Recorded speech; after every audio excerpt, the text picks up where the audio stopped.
My mind is set, my grind is set, my heart on ice cold. I'm only here to even the score. Whoa. My mind is set, my grind is set, my heart on ice cold. We're down right now, but did it before. Whoa. See from here we going up. Made the call, I shown up. Now the game is on up. Say my name is blown up. We up, we up, we up, we up, we up, we up, we up, we up. See from here we going up. Made the call, I shown up. Now the game is on up. Say my name is blown up. We up, we up, we up, we up, we up, we up, we up, we up. What's up, everybody, and welcome to the Knighted Ones, episode number 41. I'm sorry I missed y'all last week. As Alan said, that was a milestone podcast, and we'll have hopefully many more to come. So as long as you are watching, we will do them. As a reminder, we are the only podcast that features a former UCF National Champion who's having dinner right now, so he can't be on with family, a former UCF radio host, who is here, an ESPN analyst and hoops player who also couldn't make it, an infamous rapper who is here and will be dropping, something organic again this week. Our resident influencer and IG star who's at a car dealership, and just me and Josh shooting the breeze, talking UCF sports. But that's okay. I've got the energy. Josh is bringing the jokes, I think. And remember to like and follow us on YouTube, IG, and check out the 70-plus teams and conferences on the College Huddle.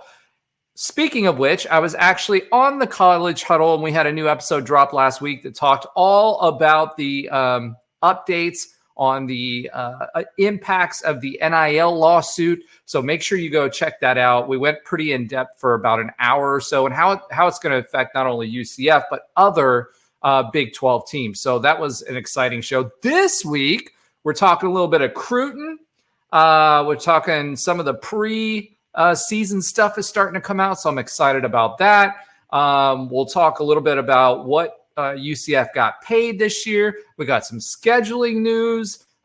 Baseball, obviously, there's a lot to talk about baseball. Overall, great job by the boys, and we'll talk a little bit more about that.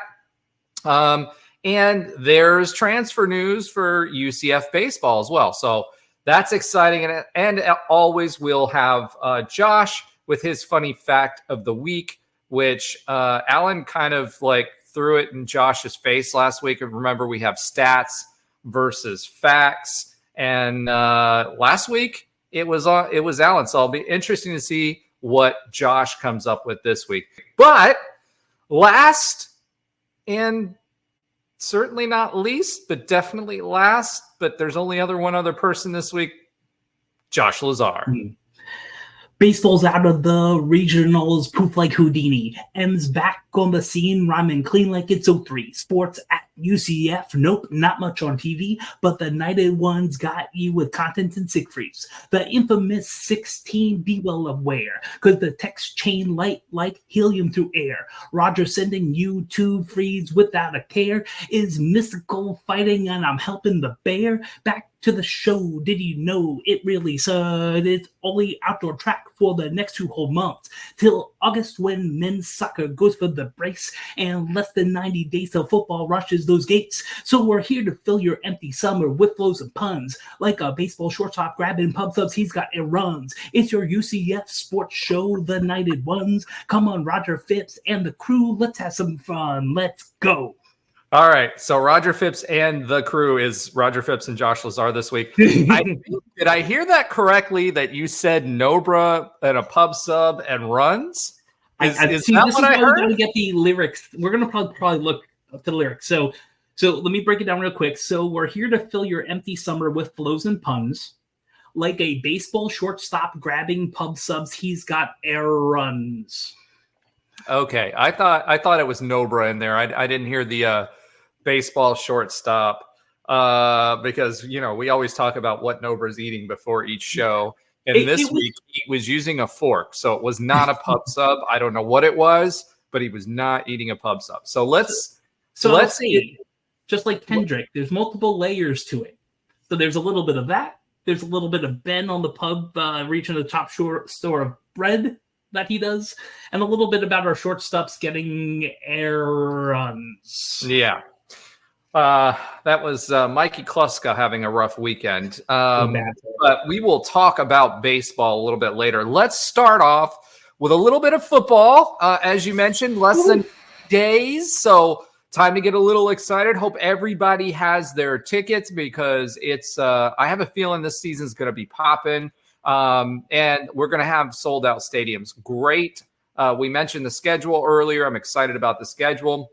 But this week, the Bounce House was full of recruits. So some big name recruits, including the top uncommitted quarterback in the entire country, Malik Washington. He was here. He loved it. Hearing some chatter that we have a really, really good shot at Malik Washington. He's 6'5", 200 pounds. He's out of Maryland. He plays in Severna, which is near Severna Park, which I used to live in Maryland, so I know it pretty well. And rumor on the street is he was in Javon Boggs' ear this weekend quite a bit, and they were talking about playing here together. So I think that looks good for both Javon and Malik as we stand right now. They both have more visits. Obviously, things can change. You've got NIL. You've got a bunch of different things. And Malik is finishing with his hometown team of Maryland. So the Terps will get a visit. But as of right now, it seems like we're in a really, really good position with Malik Washington, which is huge news because everybody wants him. I think that was the pause that had me talking. Listen. Yes, it was, Josh. That's how this works. I stop and you keep the conversation going. Listen. I am excited. The whole Bounce House weekend is great. If you haven't taken a look at some of the things going on Instagram, on Twitter, there's a lot of high school athletes who are really interested in at least coming out to the Orlando area, visiting the Kia Center. I got to make sure I get that right because they spend a lot of money. Universal Studios, doing all kinds of fun things there and on campus. This is amazing. Shout out to Falcon Motors and Lindsay and Eric with all the cars at the. Oh my gosh! I was so mad that I saw a CyberTruck on the field that. Do not have that turd on my field. You understand that there were probably more photos with the Cybertruck and those kids than they were of the Maserati. Well, it's a Maserati. There were other things that were there that they were climbing into. But the G-Wagon I'm just this telling you. This is a moment in time. As someone who has a reservation and got the email saying I was going to get one, and honestly, I might still, but I'm going to wait for the $20,000 VIG to go away for the Foundation series.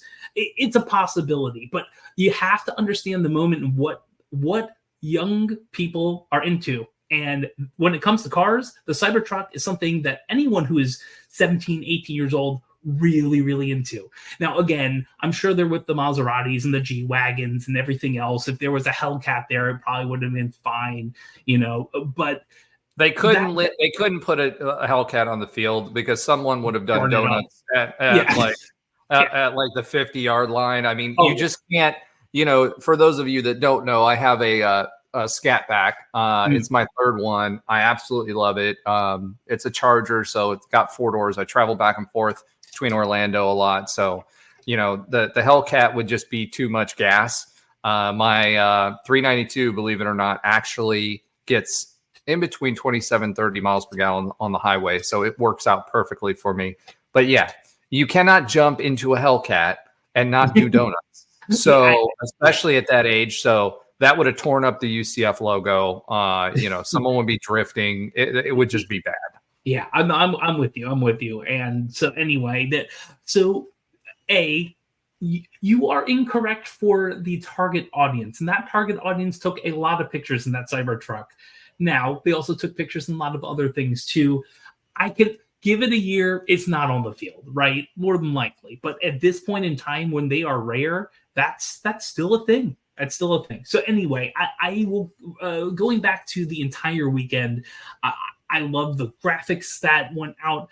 I'm reading the notes saying Josh got a CyberTruck.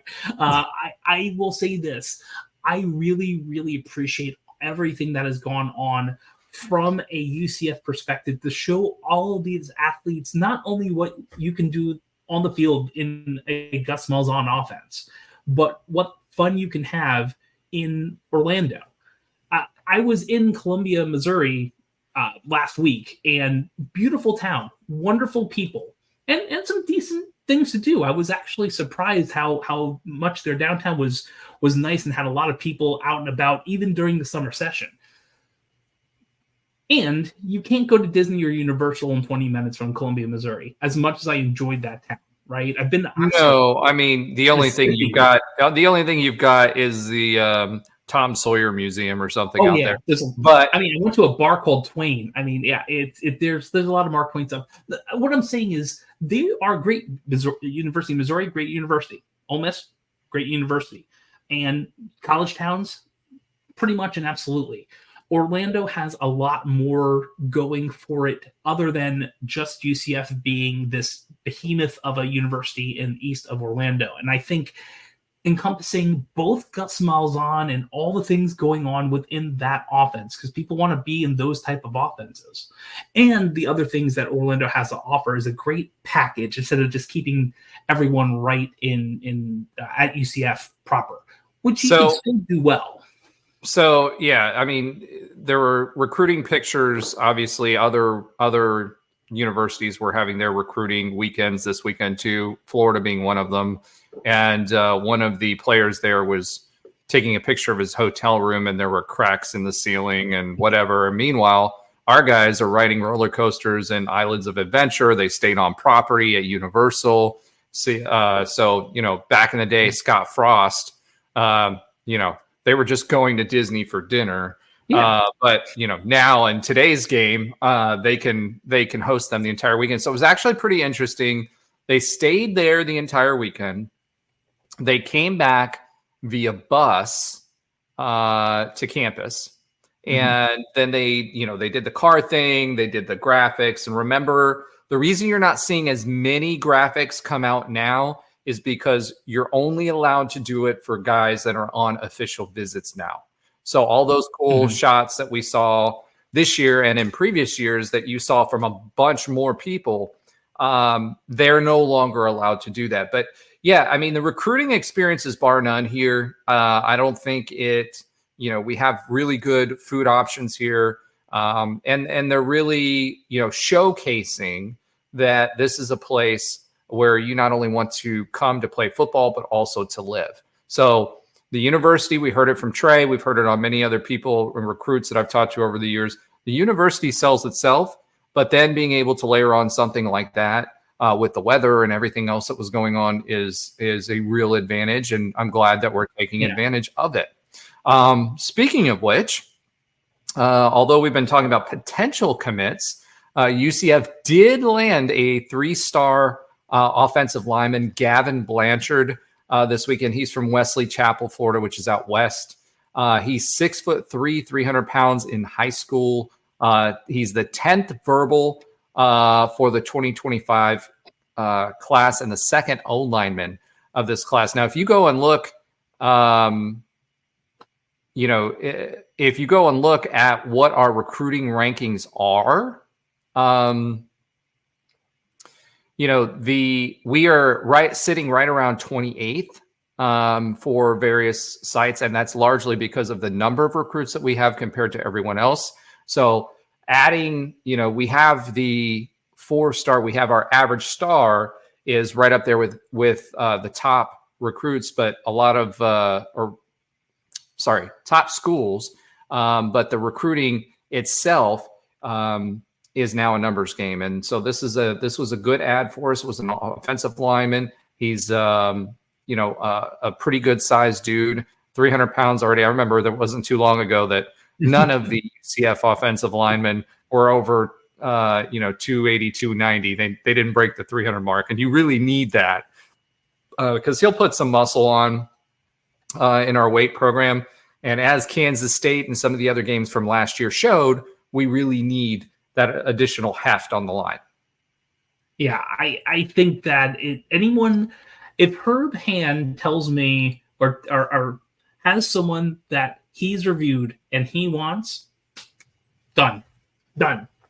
I wouldn't say he could do no wrong, but pretty darn close. There are really few things that I would object against when it comes to offensive linemen, because we've been pretty good for quite some time on that area, and we do need to get more recruits in. We do need to get that depth, not only from depth from transfers, but we need to get that depth building from the high school ranks. So I think this is wonderful. I'm glad that he was someone who committed during the Bounce House weekend. I think it's Bounce House weekend. I think is what they're calling it. It is. And supposedly there were a few more, but they still want to go take visits. Yeah. And they, obviously, Florida was handing out in their recruiting visits envelopes, right? So they upgraded from the McDonald's bags to the envelopes. But I guess those Big Macs were too expensive now. It's like, what are they, like $12 for a Big Mac meal now? I don't eat a Burger King. I can't tell you that. What I can tell you is that I agree. B, I'm pretty sure there's a couple of silents that are actually silent. I think there was something like 6 people that committed from the weekend last year. So I expect nothing less. And I wouldn't be surprised from last year and or this year in the next 2 or 3 years when Gus Malzahn is still at the University of Central Florida, if we get a couple of people coming back from some of this work. That's the other thing that's really important about this. Some people are asking, you've got people that are committed elsewhere to big time schools, Ohio State's, whatever, right? Last year, we had a transfer from Ohio State that we were recruiting 2 years ago, right? One of the top DBs in the country. And we got him in this, not last year, but in this spring portal class. So you are recruiting not just currently, but also for the future of the roster and the transfer portal as we're doing these things. So if you're wondering why that's happening, that is exactly why it's happening. And it's an advantage for us, because if we leave a good impression and they don't crack the starting lineup, because every kid thinks, they've been told their entire life, if they're a 4-star, hey, I'm going to, I'm the best, I'm whatever. And they were, right? That's why they got the 4-star in their local region. But it's a whole nother ball of wax. The top 0.5% of high school players get D1 scholarships. And then if you carve that out even further, I don't know what the actual percentage is. I think it's something like 20% or 4 stars.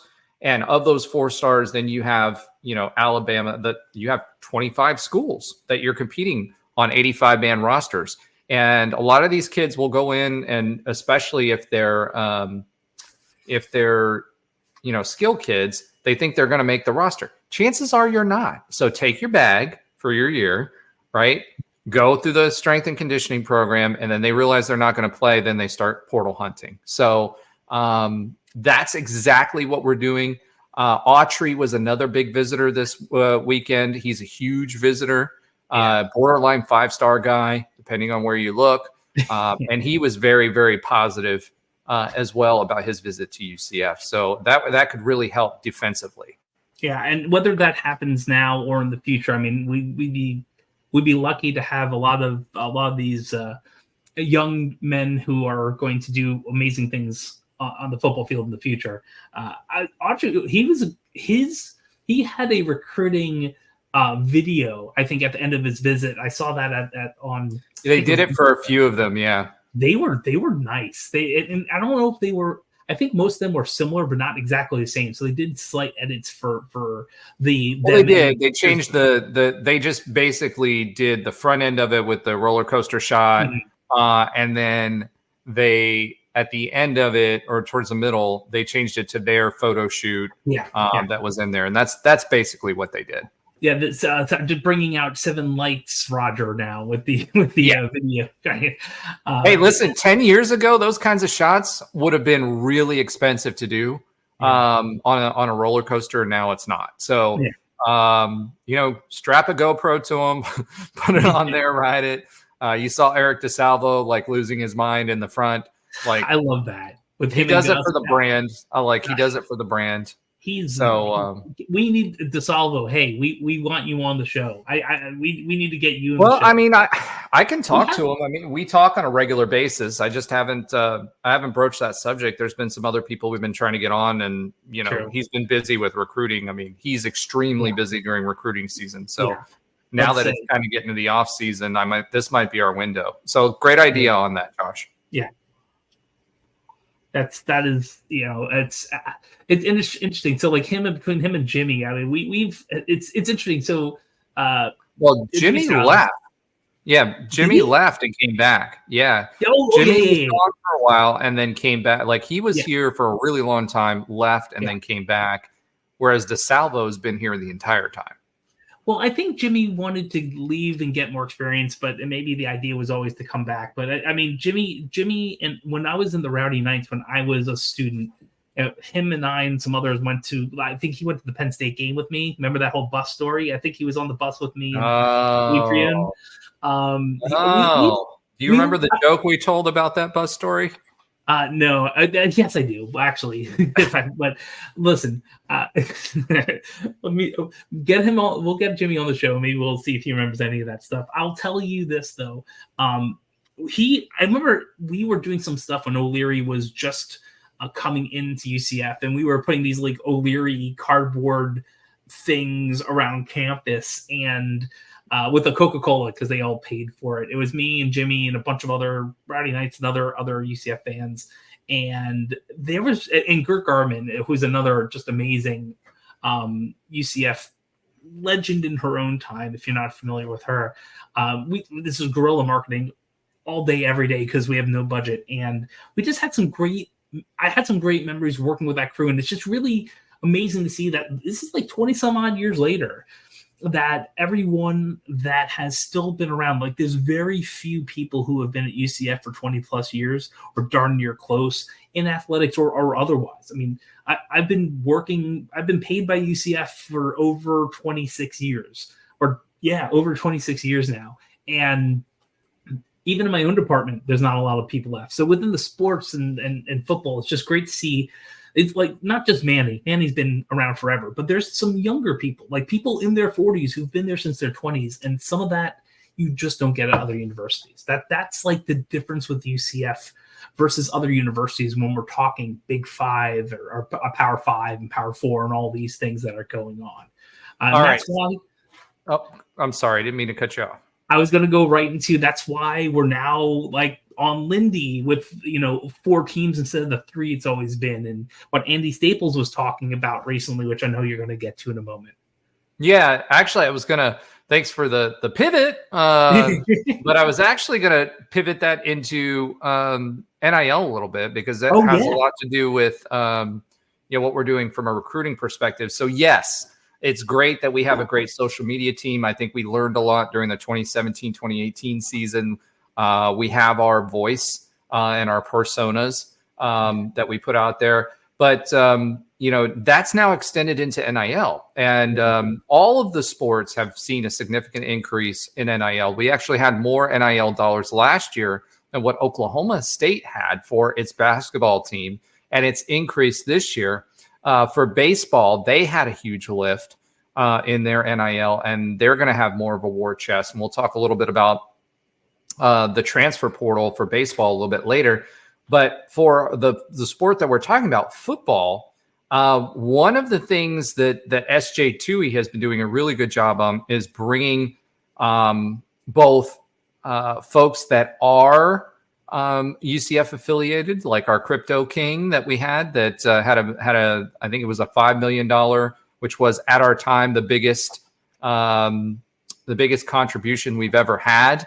And he came back. Taylor came back and said, I hope this is the shortest, biggest donation ever. And I have a feeling it will be. Well, guess what? Now there's a new sheriff in town. That has come in. That's Mike Ripoll, and he is the founder of No Bull. He actually founded Vitamin Water back in the day. That's where he made his first millions.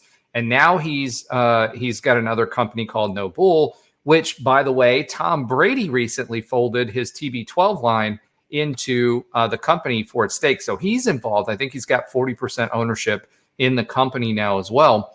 He is a huge donor for St. John's, which is alma mater. He's also the one that's paying Rick Pitino to be there.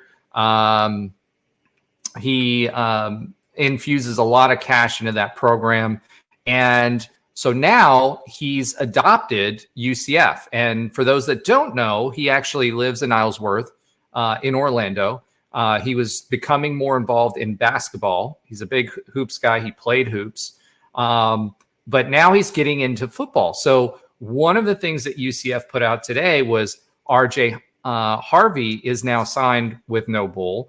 And he actually took his NIL money and bought his offensive linemen, since we're talking about offensive linemen, 2 pairs of shoes each. But the big news with all of that is this guy is a multi-billionaire. So he's our first billionaire donor.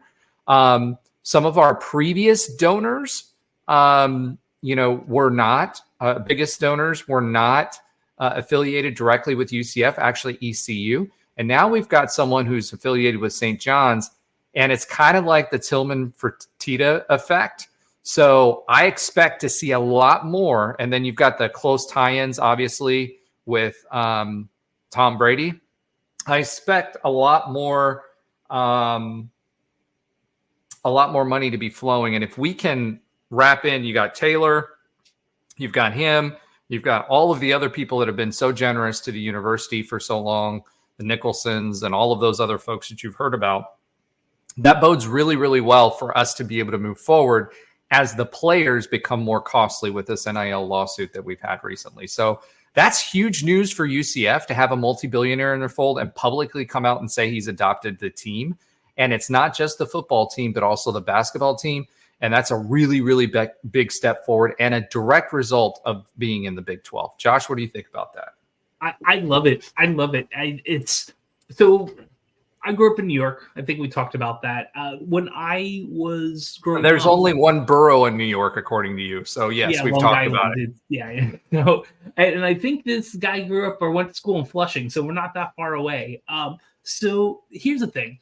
I grew up, when I watched football with my dad, he didn't go to college, and he just adopted what was around him, which was pretty much in Long Island. It was Notre Dame and Penn State. That was it. But for basketball, this is the 90s basketball. It was St. John's. I was a pretty big fan of St. John's basketball. So I understand the kind of Long Island city-ish St. John's devotion for basketball, especially if you went there. But St. John's does not have football.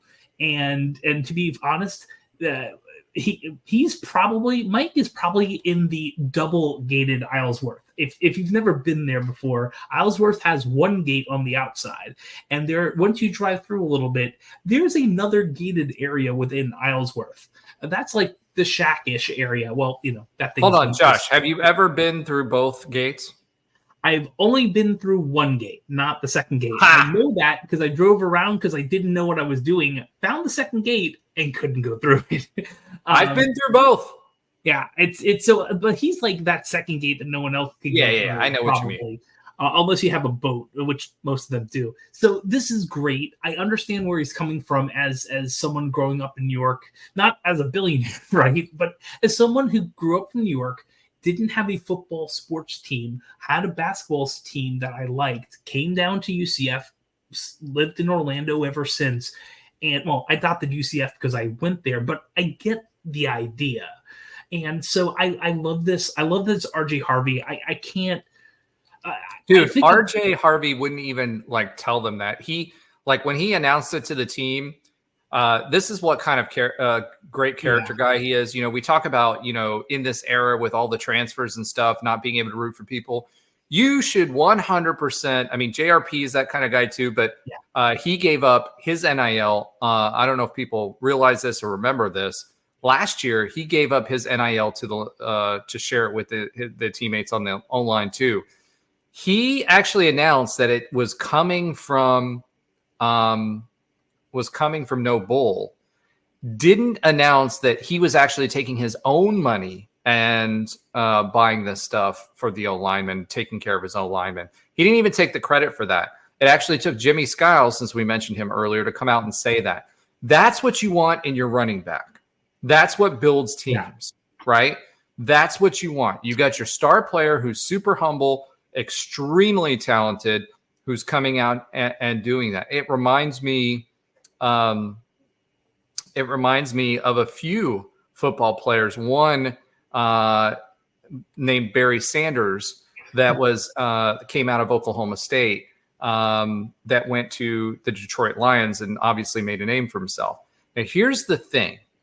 We know about T. Boone Pickens and what he's done for OSU and what's happened since he passed on. I was talking to our OSU insider and Big 12 Big 12 conference host for the College Huddle. I can never say the College Huddle. It comes out as Hunter, Cuddle, whatever. Never College Huddle. I don't know why, but it just is. You're always cuddling. Yeah, I'm always cuddling, just like you did on that Penn State trip. But that being said, my point is with that, we know what these guys can do. Tillman Fertitta is another one. Think about what Oregon has done with their multi-billionaire, right? So this is a huge step and a big step for UCF to be successful, especially in this era where it's more competitive to build NIL and collectives and offset some of those player costs that are coming down the pipeline. This is a huge boon for us. And, having someone like that on board is also good. And I'm just going to take a step out of the sports world and into the business world. This is great for connections for the football team. Yeah. If you're a player and you've got a connection with a multi-billionaire who's supporting the team, you need to, be taking advantage of that as much as possible, because that's a kind of guy that can open up a lot of doors for you outside of a car dealership. And that's no bull. That's right, no, bro. He finally woke up. He was sleeping on the keyboard. I was seeing the banners. There was like ZYX, whatever. But he woke up. And perfect timing for that. That's no bull. I love it. Could you find a better name of a brand for UCF to partner with? No bull. I didn't even put that together until you just said that. That is freaking amazing. I'm not the first person that put that together. If you've heard about this, it might be where everyone is going to. I understand everyone feels like they should not be one of our I wouldn't say enemies. I wouldn't go rivals. I wouldn't go enemies. It's not that hard, but rivals. But yeah, and I get that. But they will be for a while. But that's perfect. Just throw that right. Listen, their status as a rival is up to them. They either pull it up by their bootstraps and get their act together, or they don't. I mean, they are doing this whole stadium thing. I mean, that's happening. I mean, it's not the Taj Mahal that they all. No, it will. It is. It's too far down the pipeline for them to pull back on it now.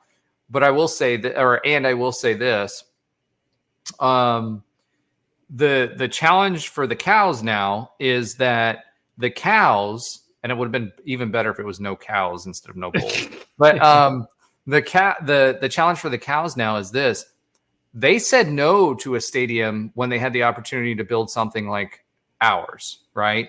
Mm-hmm. And so now they're building something. Things have gone up exponentially. That stadium is basically ours with a little extra pizzazz, right? And whereas we took and built up to that and don't have a whole bunch of debt, I don't know how they're going to pay for it, to be honest.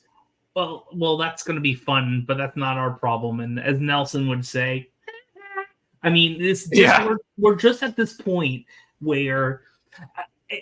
Well, how about this? And let's talk about what I talked about a few shows ago. Not only do they have to pay for this, if they want football players in that stadium, cough up another $20 million. They're not going to have to pay that. Not the $20 million, because they have a salary cap. Part of this is a salary cap, right? So they can do up to half of their TV conference revenue. Oh, so they don't even get enough money.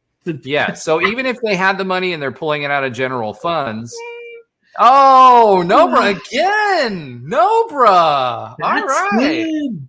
That's why you go to YouTube, man. At times, man. That's solid. I'm not even going to say that. Sorry, podcast listeners.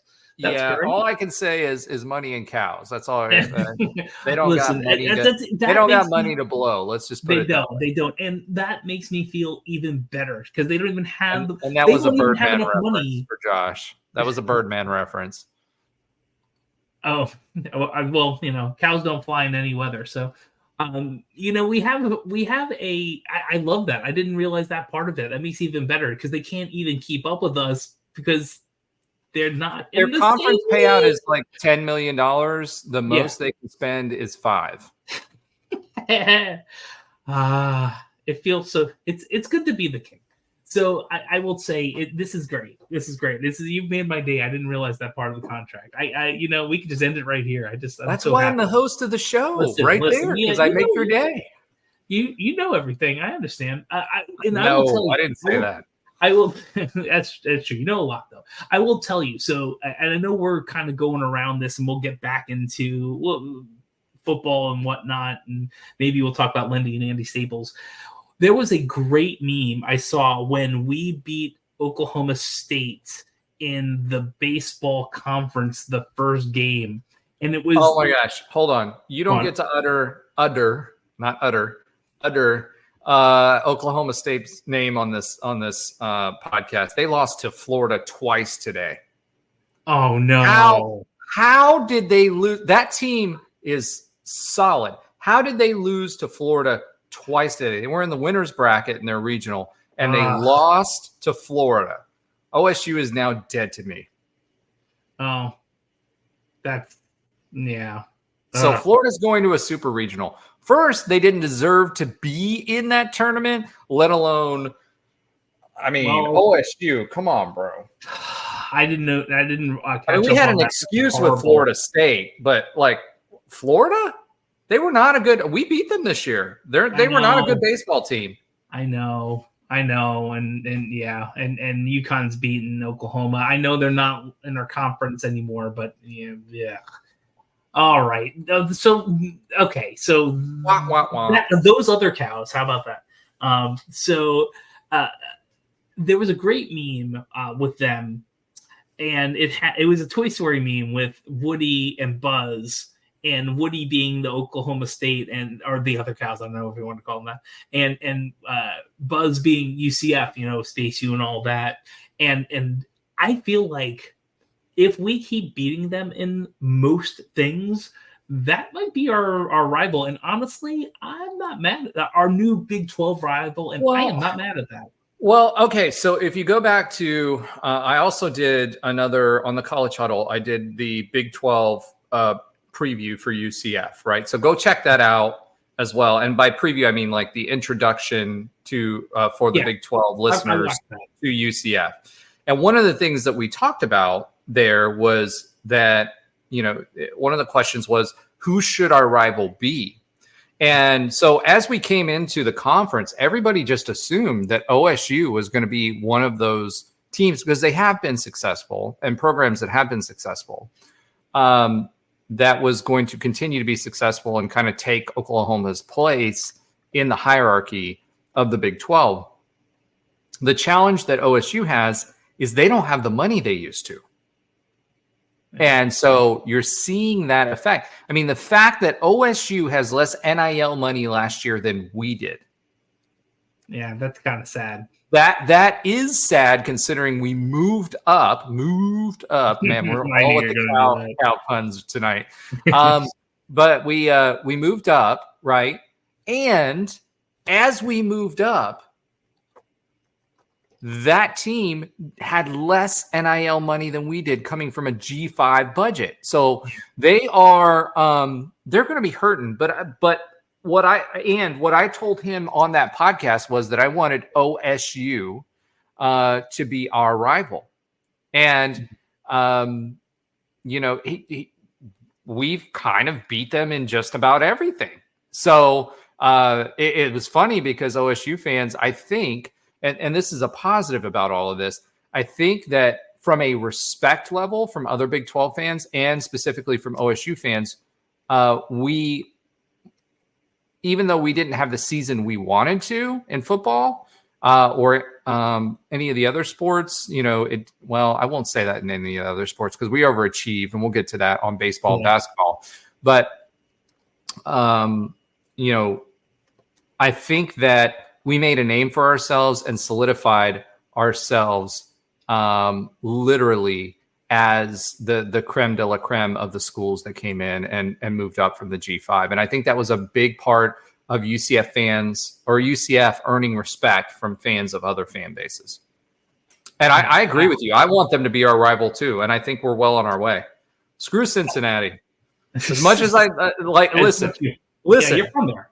My family's from there, so screw Cincinnati as a rival. Let's set our sights just like we had ECU as a rival, and before them we had Troy as a rival, right? Let's go for OSU, and then let's go to the SEC. Yeah, listen, I don't mind having a friendly rivalry-ish with Cincinnati. I think that's there, but I do think Oklahoma State really feels like a good back and forth, but they have to keep beating us in a couple of things, right? And when it matters too. So I feel like there's something there, and that could really be good. I'm really excited to see where this goes. And listen, we wouldn't even be talking about this if we didn't build so much for about a decade, from 2013, 2014, at Fiesta Bowl on, to get to the point where we're considered one of the best teams, overall teams, especially football, but teams in the country. And now we get to show, don't tell it, because we talk a lot of game and we're doing pretty well across the board with our first year. And no one's talking about the $18 or $19 million haircut we have to take for the first 2 years. Beyond that, well, I was going to. We punch above our weight often as a university, whether it comes to academics or sports, and we're just going to keep doing it. I think the advantage that we have is the fact that we are the haircut is still an upgrade for us. I think is advantageous in this new environment that everyone is finding themselves in. You hear UNC talking about, hey, we've got to find a way to generate more revenue. We have to leave, even if we like the ACC, because we've got X amount of capital plans, and now $20 million is going out. Then you've got Arizona State, who recently folded. What was it, Arizona State or Arizona? I think it's Arizona State folded $300 million to their university. I'm pretty sure that's Arizona State. Exactly. So again, we're well positioned from that perspective, and now we got billionaires jumping on. I mean, hey, I cannot. That's transcendental to use words. And Josh, I don't think you put the word search out there. For those of you, we try to take words that you guys submit to us. So if you go on X or Instagram and give us words, we'll try to sprinkle them into the podcast. But it truly is. This is my word. Transcendental to have a multi-billionaire adopt your team. I mean, it could not be at a better time. And hats off to SJ Tui, by the way, for going and driving and creating those relationships to bring that type of donor to the table. And, at the end of the day, going back to the whole OSU conversation, OSU is going to be a tough football team next year because they've upgraded some things on defense, right? Their quarterback is back. Is back. He's a good passer. Their focus is going to be running, but they brought back a wide receiver that was injured as well. Their top wide receiver. So there's a lot of things going for OSU, and I look forward to seeing how it unfolds in the future. But as of today, I think we did enough year one to earn the respect and say, hey, yeah, they really should have been into the Big 12 conference. And I think that goes not just from our conference mates, but I think about national media as well. Yeah, I'm excited about all this. I think every fan and every UCF fan who's been a fan, I'd say maybe a decade or more, has some type of context to a lot of this stuff and feels it maybe, I'm not saying even more than those students who just came in UCF maybe 2017, right? And saw things that fans who've been around for a while have never seen. We've seen the opposite, though, those offers. It is great. It is great across the board. I think we're all excited to see where we're going, how this comes in, and we have 4 more new teams coming in.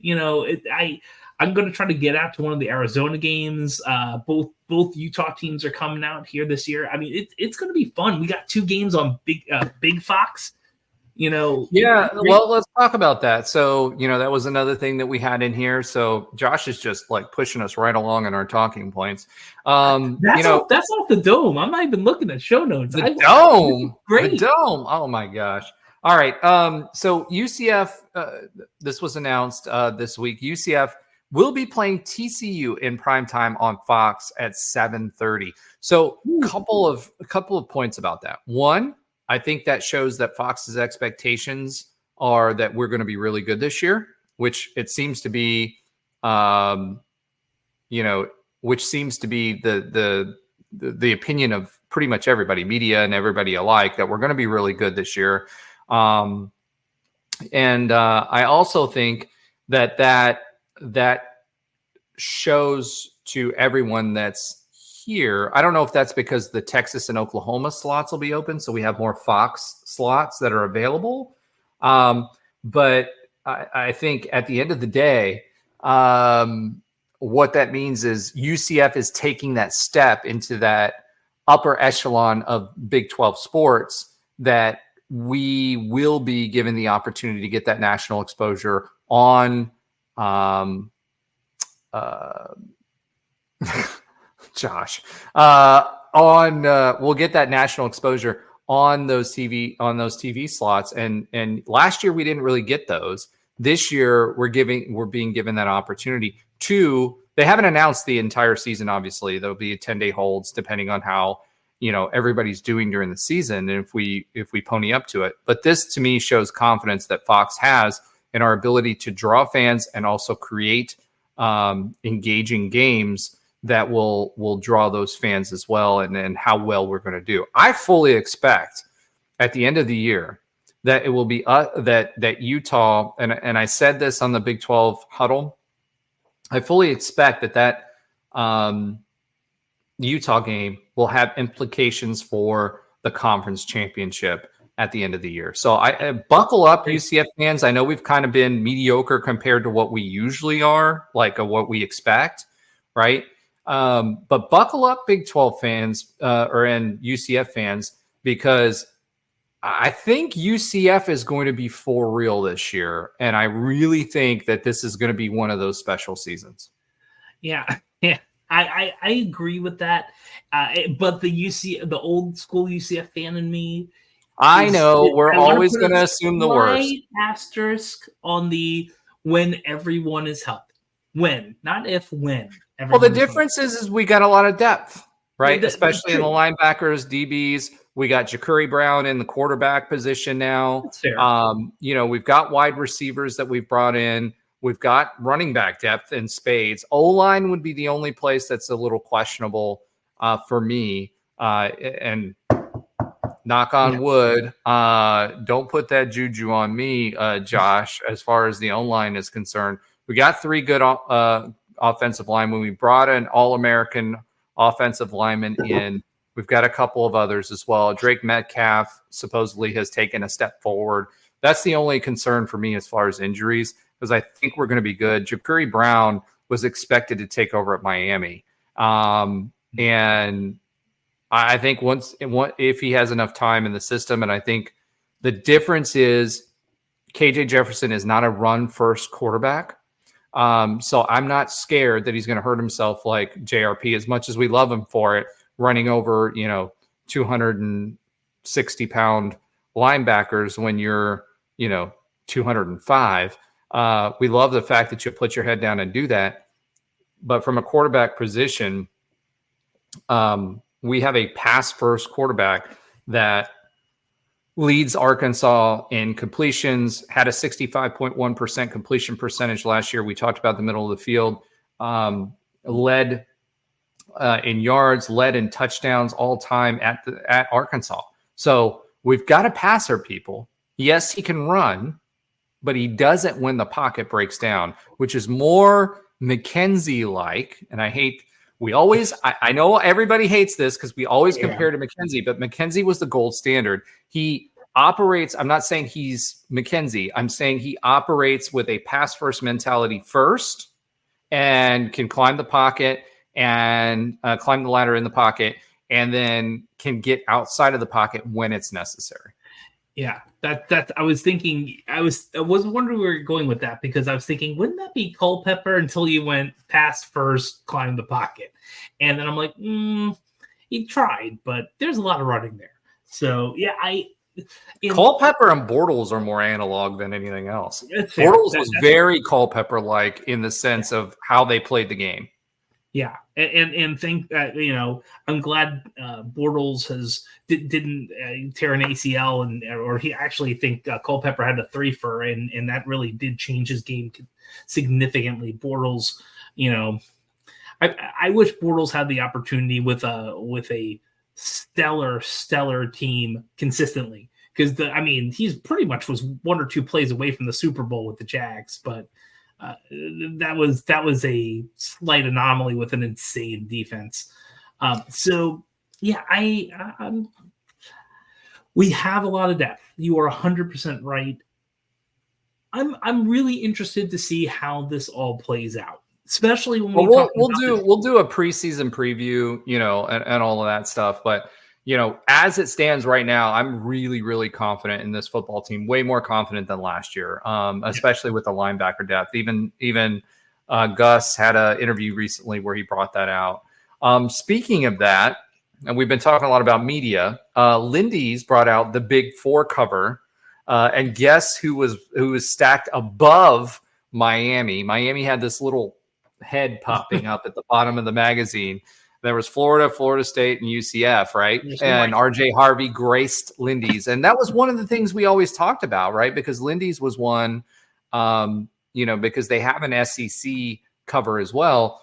We weren't on there. It was always the big three. So, hey, we've made it, folks. We are a Lindy's cover. I'm interested to see what and I'd like to get Brett McMurphy on to talk about, or not Brett. I'd like to get Brett McMurphy, but I'd also like to get my brain is churning, but nothing's coming out. Yeah, nothing's not what I want is coming out. The guy who does the other really, really good magazine that comes out. Well, while you're thinking about it, I'm interested to know, and if anyone listening or watching wants to put it in the message or the chats or whatnot, let us know. How many people do you think even know what Lindy is anymore if you haven't been a football fan for maybe 20 plus years? I don't think Nobra has a lot of people do. More so Phil Steele. That's who I was looking for. When we had Nightline, we used to talk to Phil Steele every year, and I'd like to get him back on because he does a really good job. They didn't do a super in-depth analysis on us. They did a pretty good one, but not a super in-depth. Phil Steele, and I'm interested to see what he does now that we're P5. He legitimately has magazines that go do a super deep dive on us. So I just think it's exciting for me that we're included in the Big Four. I think that talks about the brand. It's a made it moment. We talked about earlier in the season, football season, like it didn't feel like we were a Power Four member yet. It didn't feel like, it hadn't sunk in. That was a validation for me of who we are as a brand and our importance in the state of Florida. And the fact that we had RJ Harvey, 1,400-yard rusher, full body shot, and we had a floating head bobblehead for Miami, I think says a lot about where we are as a program. And that was really exciting for me.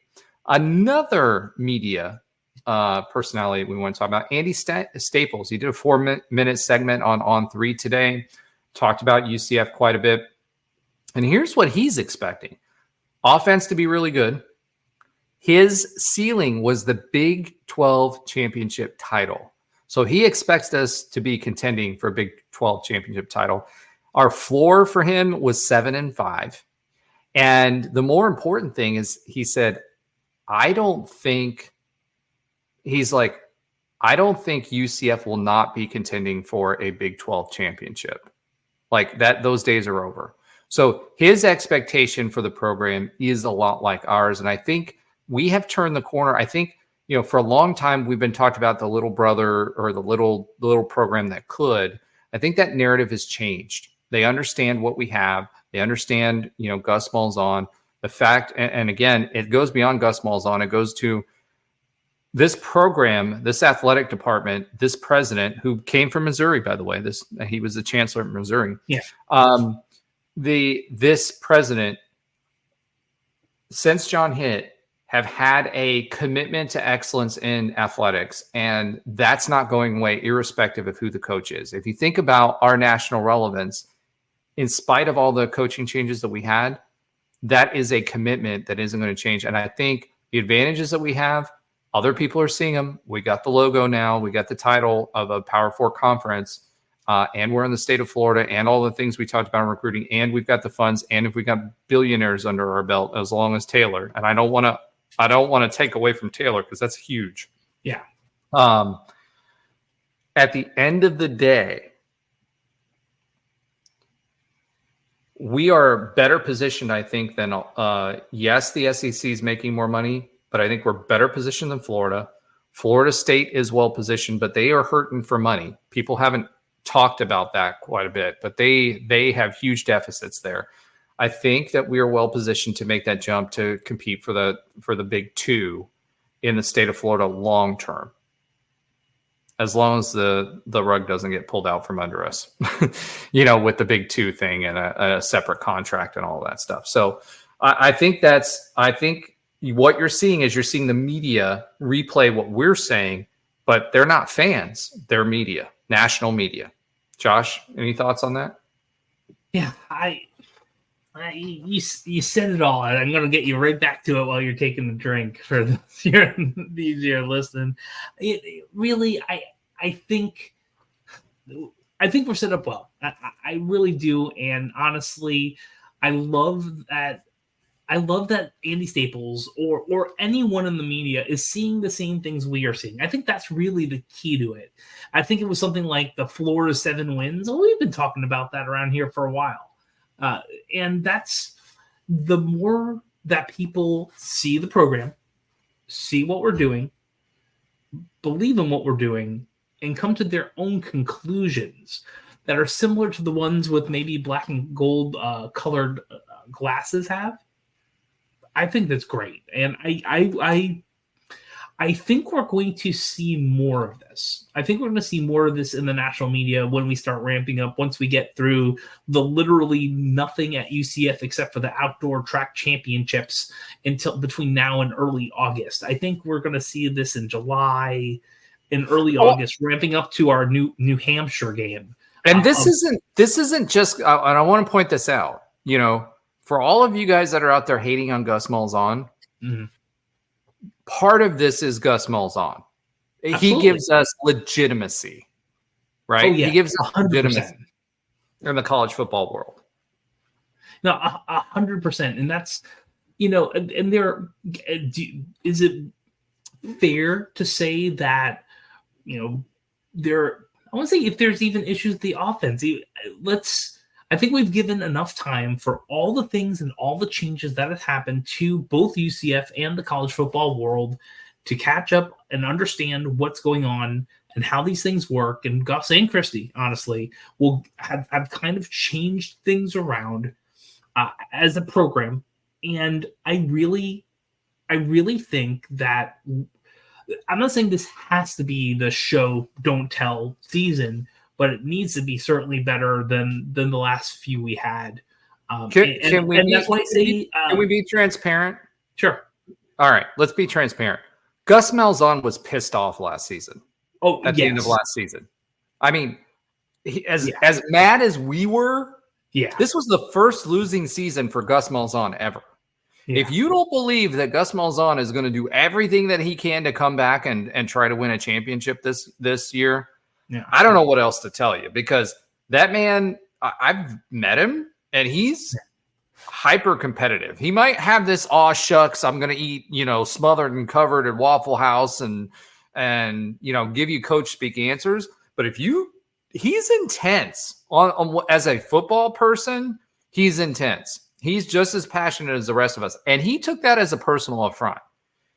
No matter what happens this season, you better believe that Gus Malzahn get every bit of his effort to make this a successful season for UCF football fans. And if you're not in the stadium watching these teams coming in, if you're not in the stadium with the team that we're fielding, if you're not in the stadium or at least watching on TV, if you're like in, I don't know, Maryland, there's a lot of UCF fans in Maryland, believe it or not, then I don't know what to tell you, because this season, between the determination that he has, the people that we brought in, and the effort that we put behind this, I truly believe this very well could be one of those special seasons, that we wanted last year. But I think the difference is we got our noses bloodied. Yeah. We understood what it takes, and we've made adjustments this offseason to get us there. And that's whether it's Gus Malzahn, whether it's the NIL donors to make sure we had the money to get the players we need, whether it's the players that are involved. I truly think that this year could be one of those special seasons for us. It's definitely possible. It's definitely possible. And that's why we have a lot of content to fill for everyone until August comes, because there's a lot to talk about. All right.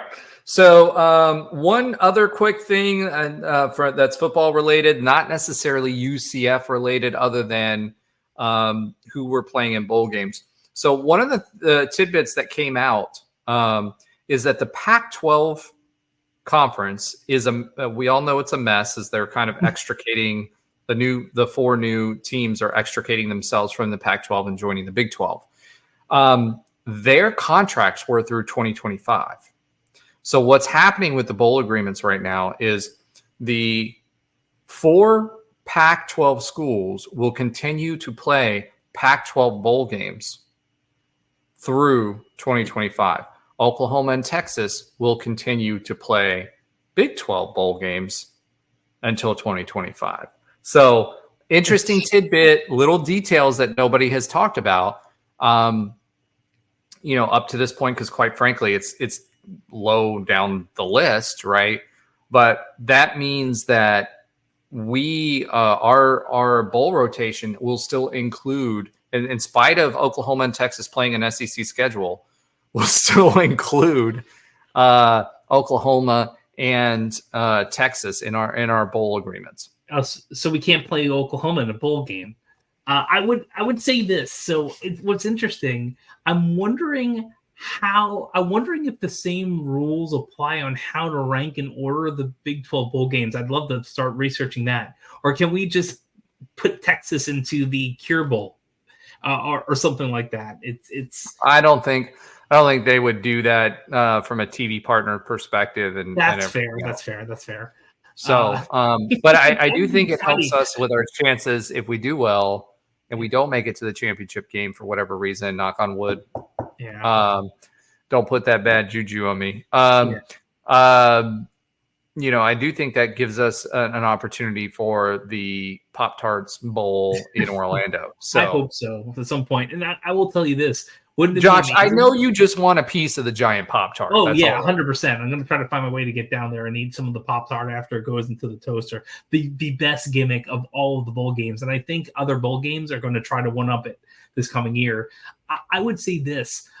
I don't know, the Duke's Mayo game bowl where they're dumping awesome. a bucket of like mayonnaise on the winning coach. I mean, great. I would almost not want to win a game because literally it takes forever to get that like mayonnaise out of your hair and your clothes. Yeah. Like I have a beard, so it would be stuck in my beard. I mean, ugh. So I have a question. Here's a question. Texas and the SEC, Oklahoma and the SEC. Do both of them get bowl eligible? I think that's hard because we almost beat Oklahoma last year. I don't know enough about the SEC and where they're at You know, we know Georgia's going to be good. Alabama's a wild card right now. We have no idea what they're going to be like under their new coaching staff. Auburn, we've got their recruits that we're flipping to UCF right now, and it's not recruits that they didn't want. These are recruits that they wanted. So I don't know how good they're going to be. Yeah. That's what I'm saying. Like, maybe this is I just don't know. Ole Miss is Ole Miss. I mean, whatever. I mean, who do you have that's going to be good in the SEC next year? Georgia's a lock. Georgia's going to be good. Florida's not, right? We better beat them this year. Tennessee is probably going to be good, right? Who knows? They've got a quarterback change this year, so we'll see what Heupel does, because we all know how we felt about him leaving the recruiting closet empty. So Georgia, Florida, Tennessee, South Carolina is ho-hum. I'm not really excited about them. Alabama, we've talked about. Ole Miss, we've talked about. Mississippi State. Mississippi State could be good this year. So, yeah, I think they would be bowl eligible. I mean, you've still got, at least for Texas, I don't know what Oklahoma's going to do, right? They lost Dylan Gabriel. We almost beat them last year. I think that speaks more to the level of the program and the level of what the Big 12 is versus how bad Oklahoma was. We should have beaten them, to be frank. Yeah. Andy Staples said that today. We should have beaten them. Man, Oklahoma. So I just pulled up their schedules. Oklahoma, here's their SEC games: at Auburn, at Texas, in Dallas, right? Home at South Carolina, at Ole Miss, at Missouri, home at Alabama, at LSU. They better be Temple, Houston, Tulane, and Maine, man. I don't know how hard Alabama's going to be, to be honest. They're in transition. This is that. I mean, as compared to Texas is. I mean, okay, so Texas at Michigan is going to be interesting, but they have Mississippi State at home, Georgia at home, at Vanderbilt, so great. Florida at home, at Arkansas, Kentucky, and at Texas A&M. I think they have just a bit easier of a schedule at Oklahoma. It seems as past SEC teams, but this is not the SEC cuddle, so we should probably move on. Cuddle. I love how you said that. All right, let's talk a little UCF baseball. Let's pivot. Come on, do it with a little more energy. I don't want to wake up my kid. Oh, man. Okay. Well, get closer to the mic then. Come on. Pivot. Bro. Okay. I'm not going to say what I was thinking. All right. I know you were going to say it. Let's talk about UCF baseball, a little bit. Obviously. I knew where you were going. You typed it. All right. UCF loses in the regionals. This is Alan, by the way, who does not watch baseball. These are his notes. UCF loses in regionals, beat Alabama to start, lost to FSU, beat Stetson, and ultimately eliminated by FSU. Finished 2-2. Okay. Full stop. For those of you that are not watching UCF baseball this year, we've been talking about it all year. You should have been. Okay. Yeah. We had Coach Rich Wallace on the show earlier this season. I'd love to get, once he's gotten through the emotions and everything he's got going on, he's got the transfer portal going on right now for baseball that opened up about a week ago. And yeah, cough, cough, Allen, being thrown under the bus. Exactly.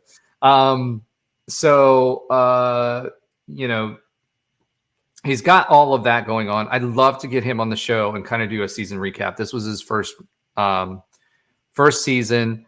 Obviously, he played in a regional as a player. He's played as an assistant coach. He's played as a head coach. And, hats off to him. I'm just going to say this. Hats off to the team, obviously. But more importantly, hats off to Rich Wallace. He made some coaching moves and changes throughout the season that lead me to believe all of the things that I believed about Rich Wallace being the right choice being true. It was very tactical. He had some strategic decisions, but very, very tactical during the game.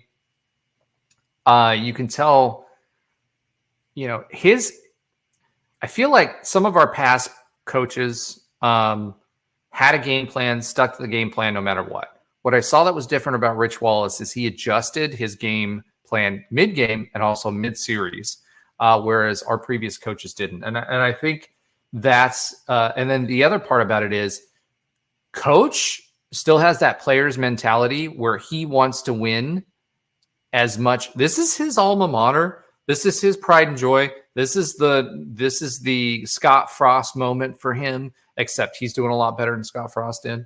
As far as UCF baseball is concerned, this team deserves your support. It deserves your NIL support if you can, and it's only $12 a month, by the way, for to support the Kingdom baseball. Just saying, putting that out there.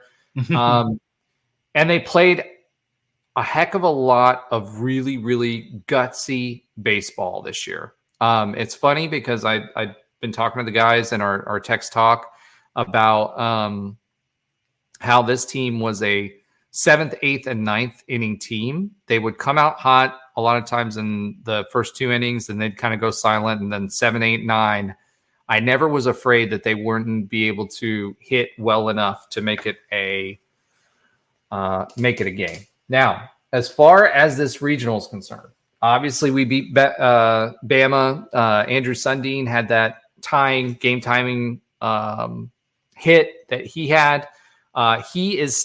He is an important piece that we've been missing all year as far as power hitting and where he was located in the rotation to keep us going. We missed his bat.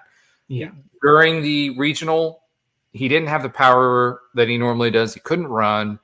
But it was encouraging for me to see him DH, designated hit, right?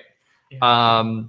And still be able to put the bat on the ball in spite of the fact that he sat for so many weeks and in big moments. Andrew Sundin is a special talent and someone that you should watch next year. We did lose to FSU twice. The first game, quite frankly, I think we could have won. Yes. I think that, we had that bases loaded situation where we had a swing at something that we shouldn't have swung at. Right. We had 3-1. Yeah, we had a situation where, the 3-1 situation, like you said, that was our opportunity to break that game open. Unfortunately, we didn't do it. We did beat Stetson. This, to me, knowing those of you that haven't been watching baseball quite a bit, Stetson is a long-time foe for UCF. They were a rival. We were talking about rivals earlier at one point in basketball and in baseball. Stetson has been a very successful baseball program, but I can see the difference between a Power 4 program and Stetson baseball. And it's primarily in the pitching. Our pitching depth, we saw Cozy in that second FSU game. He's a freshman. He pitched very well. So that bodes well for us. But it wasn't our weekend. We mentioned Mikey Kluska earlier. He actually is a very good defender. So if you only watch UCF baseball during the regional, what I want you to understand is, and Rich Wallace had said this as well himself, Mikey Kluska tends to kind of have the yips in spurts. So he'll have a few games in a row where it will just, it'll just happen. Then the rest of the time, he's really, really, really good. What do you think about this? I mean, I was entertained. I mean, it goes back to that meme. Are you not entertained? Right? Yeah.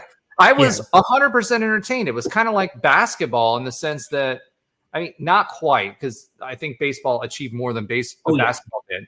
Yeah. But it was kind of like that fact where, hey, it's the postseason. We weren't perfect, and that's okay. And we still, I felt like the way the Big 12 performed, the SEC got 11 teams in this regional this year. And the way that we performed, we started off 6-0 as a conference. That just goes to show how good the Big 12 is as a baseball conference. And I think for those of you that are questioning, where we were or how good we were or any of that kind of stuff, yes, we were 500 in conference, but it's a really good baseball conference and way better than the AAC. All right, Josh, I'm going to take a step back. Overall, what do you think about, the regional performance and where UCF baseball is right now? So I think we did as good as we could against probably what will be, at the end of the day, a top 2-3 round pitcher in Jamie Arnold from FSU. That lefty-lefty combination. I mean, Jamie Arnold threw 15 straight strikes and struck out 5 batters straight. I don't know if you understand how hard that is. Having an immaculate inning, 9 pitches, 3 outs. I will say this, though. He had an 9 advantage. Strikes, 3 outs. He has an advantage against UCF. Yes, we have we have a higher number of lefties than I think we have 4 or 5 lefties in our lineup, which is extremely rare. I mean, and that slider was just swinging in the air the entire time. And that's okay. So that's a great case in point. And we still had a shot in that game. So my internal hope on the regional was to get a win, because we haven't gotten a win in quite some time. For those of you who are, and we got 2. Yeah, I get that. For those of you who aren't watching on YouTube, here's the deal. When I went to UCF, Pope and Arnold, coach was still there. Ben Stout was still there, right? When I was going to school, we had a killer baseball program for many, many years. It was weird not to go to a regional every single year, or darn near close. And within the last decade or so, it's not been that way. We thought we had the coaches to get there. We thought we had the players to get there. Sometimes maybe we were snubbed, maybe we weren't. But the combination. Well, hold on. I would say 3 seasons we were snubbed. We were the first 4 out multiple times with 40-win seasons. I mean, fair. In baseball, that's unheard of, and that's something I texted you guys about. Yeah. That really frustrated me, that these announcers kept saying it was 12 seasons since UCF, blah blah blah. Yeah. They're not going to go into 3 of those seasons. No, but 3 of those seasons, they were bubble teams and first 4 out. So it's not like this has been a trash program. And I want to make sure we're making this distinction. Yeah. But that's a good point. But it wasn't the program that I grew up in the early 2000s or the early aughts or whatever. It hasn't been that program in a while. Good, not great. I disagree. It proofs in the pudding. Well, let me say that. Let me say why I disagree. Okay. And I'll be really brief with this, because I want you to have your say on this. No, I'm serious. I know I'm laughing at you being brief. That's all. Yeah, I know. Me too. Think about it this way.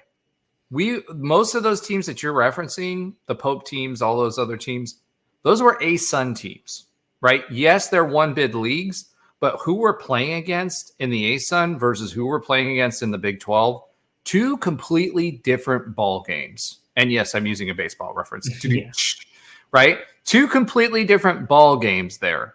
So when you're thinking about that, you're comparing those teams. I would love, yes, we had great pitching in that 2004 team that Wallace was part of.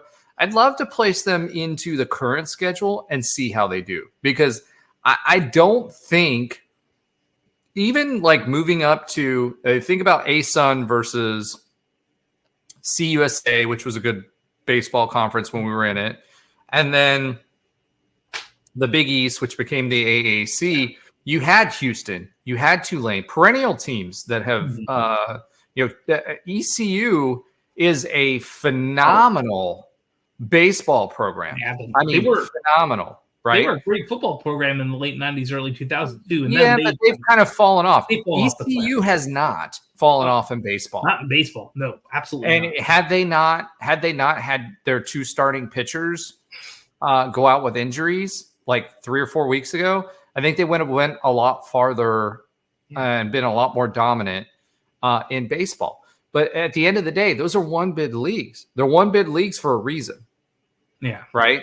And UCF has been in those one bid leagues where it's like, okay, if you don't win the championship, you're not going to a regional in spite of the fact of playing for and winning 40 games. That's why we had all those bubble teams.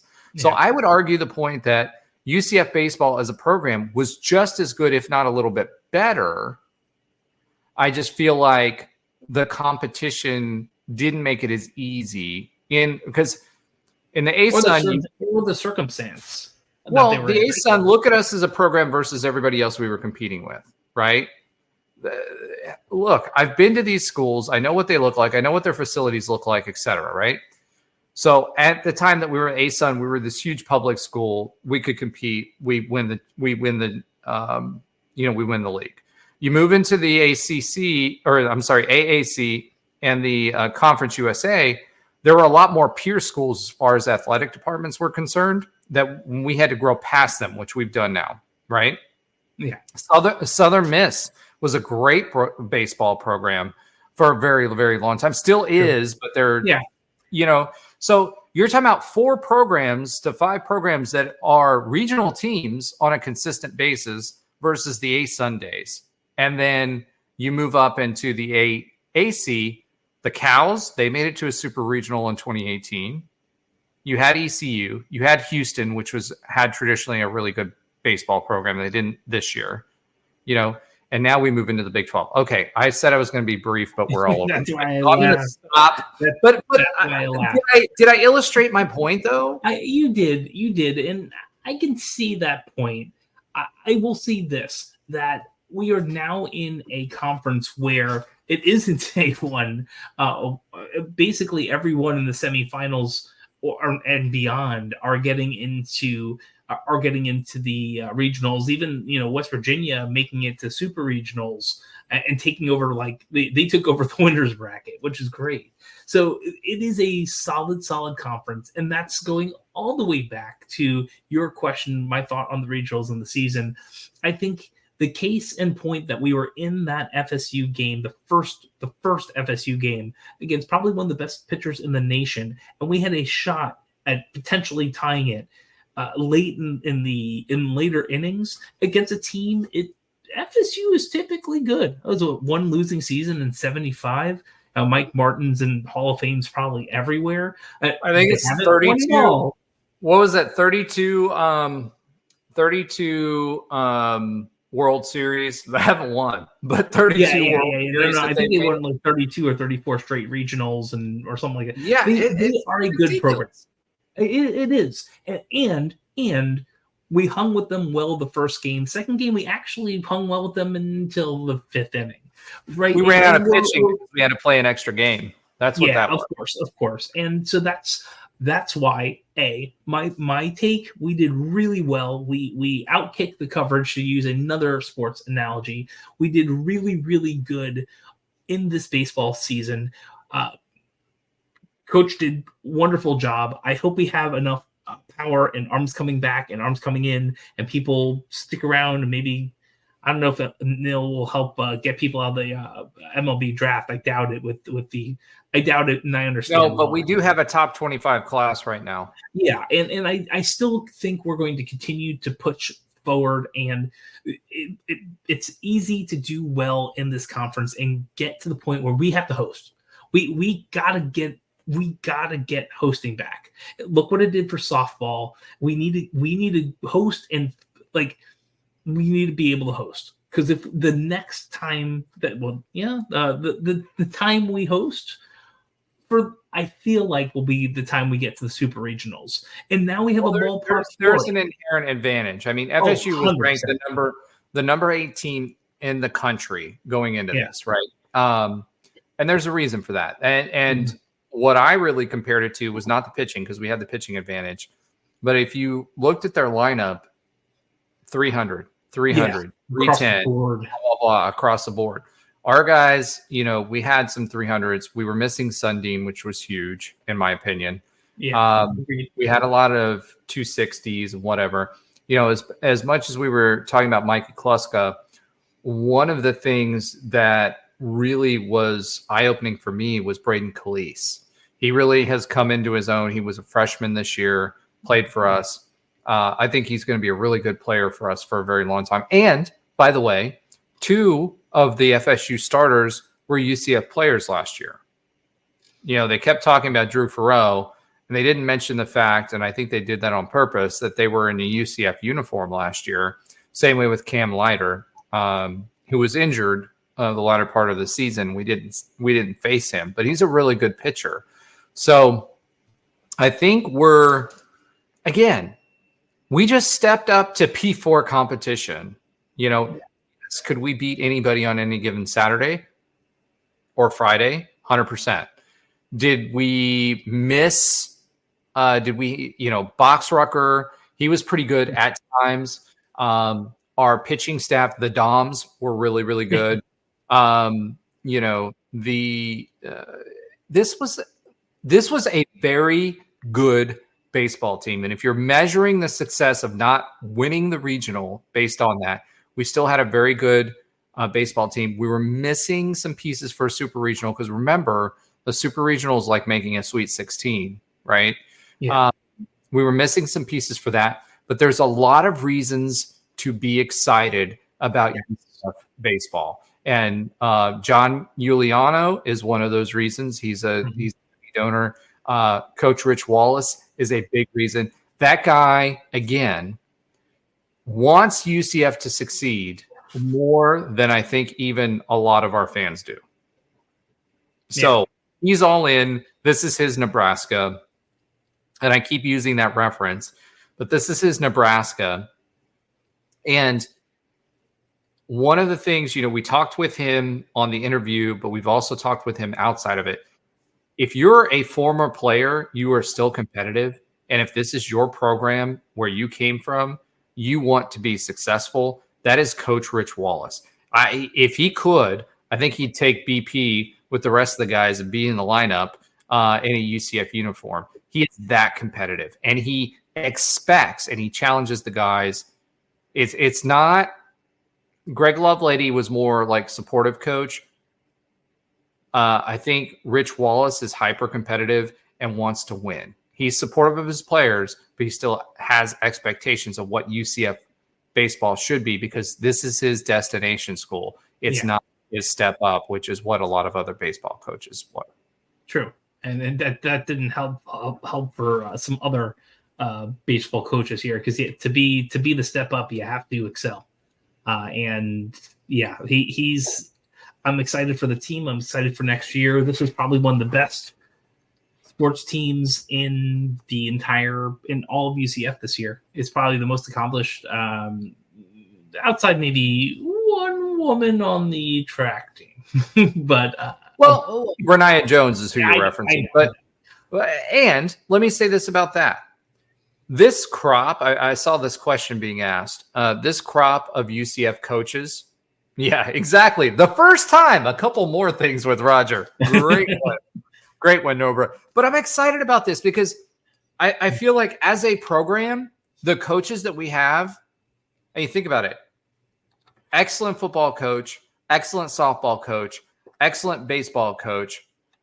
Basketball, that's, it is what it is. But those 3 sports, when as a UCF fan base since 2018, 2019, have we had as much to look forward to and be competitive with and have as much confidence in the people that we have leading the program? I think this is the various programs. I think right now, it's a great time to be a UCF fan. I agree. And that's probably what billionaires are buying in. All right. Man, a few words on that question or that point. All right. Let's talk a little bit about transfer portal, and then we'll move on to a little bit of Josh's sometimes funny fact of the week.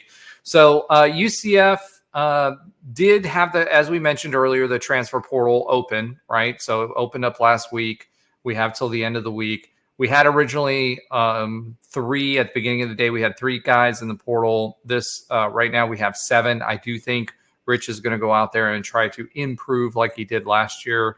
Remember, he came in June, so He did a good job of bringing in impact players, those two Notre Dame players that you guys were thinking about. Hey, guess what? They were impact players for us. So we have 7 non-starting guys that are in the portal. Everybody else that didn't graduate or isn't graduating this year is sticking. So from a pitching standpoint, that's a lot of returning talent that's coming back. Castellanos is coming back. Sosnowski is coming back, bringing the sauce. Everybody else is coming back. The folks that are leaving, Zach Bennett, a pitcher, Nick Vieira. Now, we were expecting a lot from him. He's in the transfer portal. He's also a pitcher. Grant Siegel, another pitcher. Cole Russo, that could be a potential loss. He's a junior this year. We were expecting more from him. Julian Balzer, he had some play, but really didn't make it happen. Carter White are in the portal. That's 5 pitchers and 2 infielders that are in the portal today. Let me say this about that. Rich will go shopping. He will go find and upgrade our talent. I'll just leave it at this. Did you feel like UCF baseball exceeded expectations or met expectations this year? I'm going to say exceeded. And that's only because we didn't know what to expect. We didn't understand what we were going to get. We have a lot of people, especially UCF baseball alumni, who really wanted Coach Wallace on this team, like really, really wanted him on this team. And, maybe, there was some thoughts or and I'm wondering if it was tied to the New York billionaire of Joe Girardi coming into town, right? Joe Girardi was on campus. As I said, and it could have been straight up because of that. Right? Because if you're thinking about a New Yorker who has connections, who's already kind of around the program, paying for, a St. John's coach, right? So maybe all I'll say is this. I think because there was this unknown, but we had a belief that it was going to be a pretty good season. And when we talked to Coach on the podcast, I think we thought it would be a good I think it would be a good season, but I think this is as the best season we've had since maybe 2012 or even before then. So I know it doesn't show up in wins and losses when it comes to, conference and things like that, because we are in the different conferences like we were talking about. But I think we've exceeded expectations. I'd give it a 4 out of 5. I agree with the exceeding expectations part, 100%. Yeah, I think that's going to be. I agree too. I mean, I think it would be we'd only get further than that if we made the super regional or even if we beat FSU once and made it to today when we're recording, we might get that 4.5 and higher. I think we need the super regional to be outstanding just because it's not been done. So I think it's really good. Actually, no, it's beating or exceeding our expectations. And I'm going to say exceeding expectations as well, Josh. I mean, nobody like going towards, and myself included, right? So, I think what you saw was culture.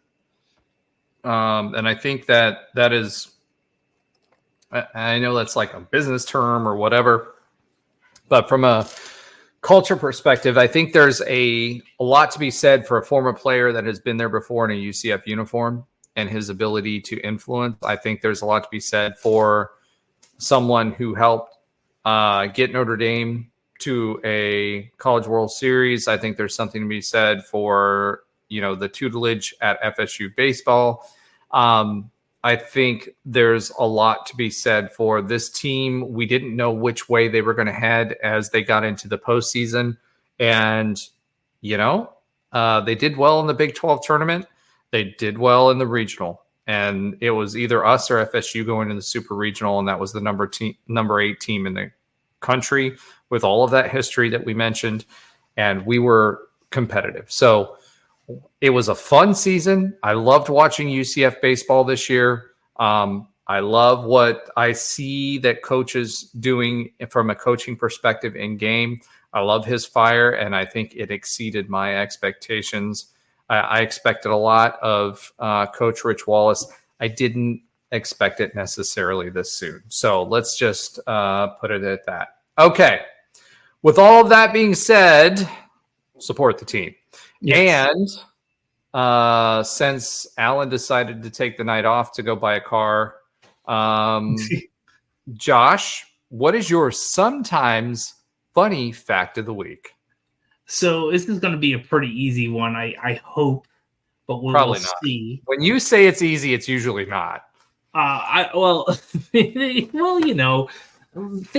about where these things have been held before.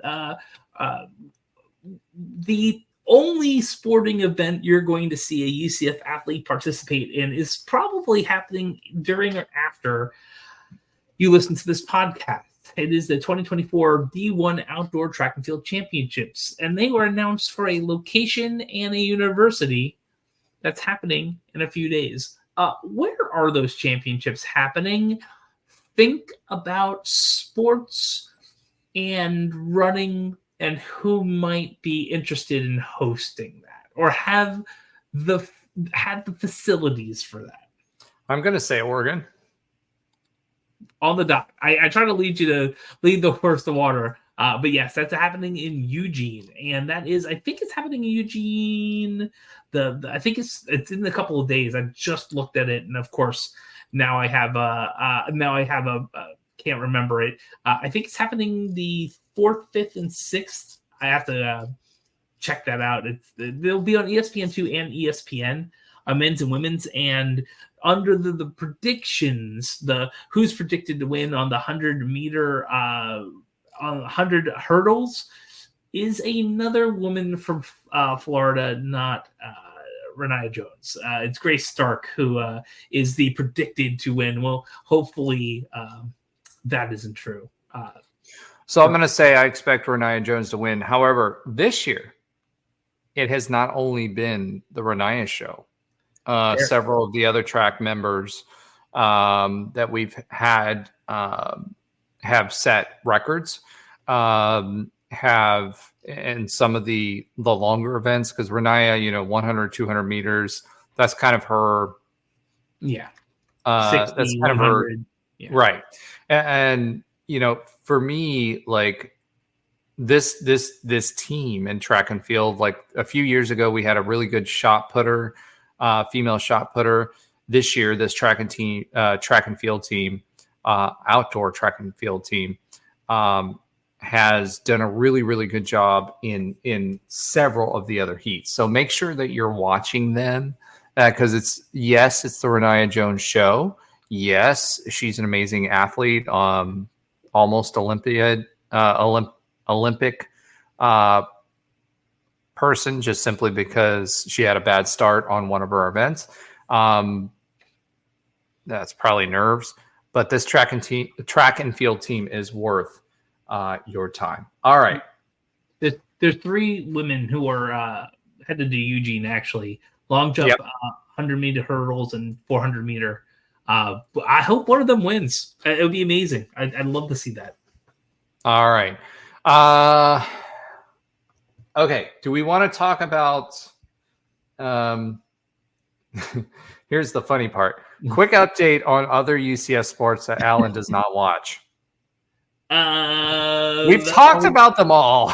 We talked about them all because that's all that's left. I mean, Alan doesn't talk about baseball, or doesn't watch baseball. He doesn't watch track. He watched the regionals. Yes, he watched the regionals, but typically he doesn't watch them. Yeah, he's kind of. That's okay. Like, listen, not everything is your thing, right? I'm not going to yuck someone else's yum.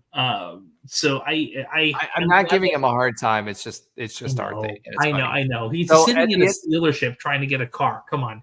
Yeah, I know. I wish I was there with him because I could get him a good deal. That being said, so that means we really don't have anything else to talk about. We've got some guests that are going to be coming during the off season, so I want to make sure you guys stay tuned.